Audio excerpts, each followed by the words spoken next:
For more, we turn to CBS Evening News anchor Scott Pelley. Scott, welcome. Vlad, great to be with you. Thank you. So the president insisted that the administration is running like a fine-tuned machine. He's lost a cabinet nomination fight. He's forced his national security advisor to resign. He's lost a court battle on the travel ban.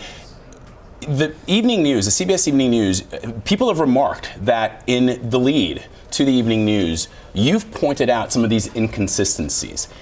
What's your take?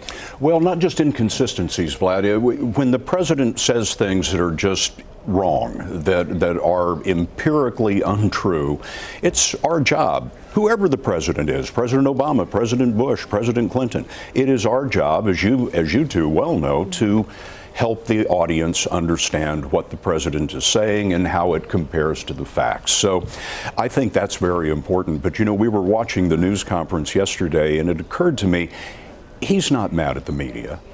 He's mad that he's not boss anymore.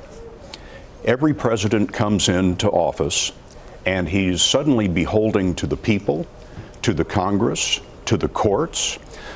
Donald Trump has run a private family company his whole life. He's never had to answer to anyone. He always made the decisions himself. That's not true anymore. Suddenly, he's not the boss, he's the apprentice.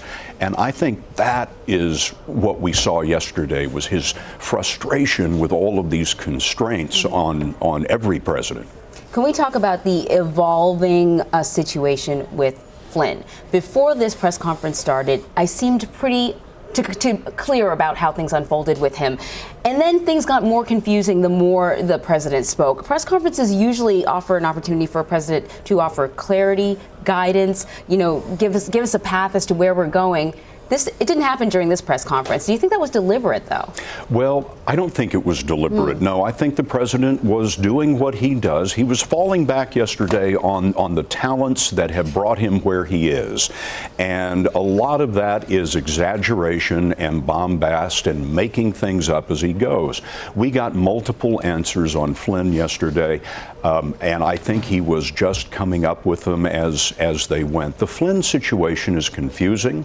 A lot of what is going on around Flynn is classified, and the president's absolutely right about those leaks being illegal. So he is very constrained in what he can say about what he knows and how he knows it. So the president was also, I believe, being very careful about what he said.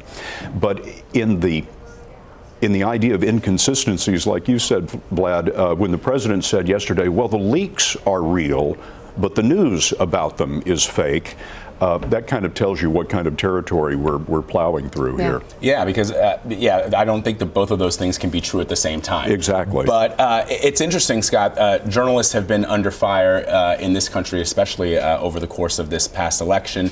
On the other hand, when you see a question directed to the president yesterday about his electoral college wins, and the reporter, Peter Alexander of NBC News, says, well, no, Mr. President, you did not win with the largest electoral college victory since Ronald Reagan. Here's President Obama's. Well, I'm talking about Republicans. Right. Well, here's George W. Bush. And then he says, well, somebody gave that to me.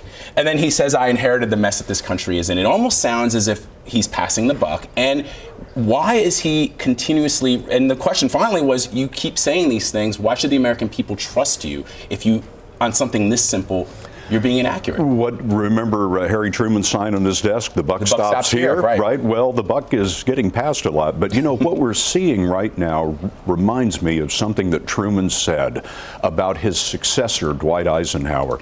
Eisenhower was the last president we had before Mr. Trump who had no political experience.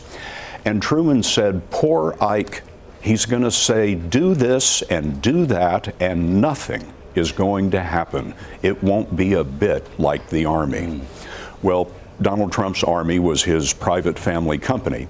And now he's running into all of these constraints that were exactly what the founders had in mind in constraining the presidency, constraining the Congress, constraining the courts. And I think what we're seeing now in that news conference is his frustration with this new world that he's entered.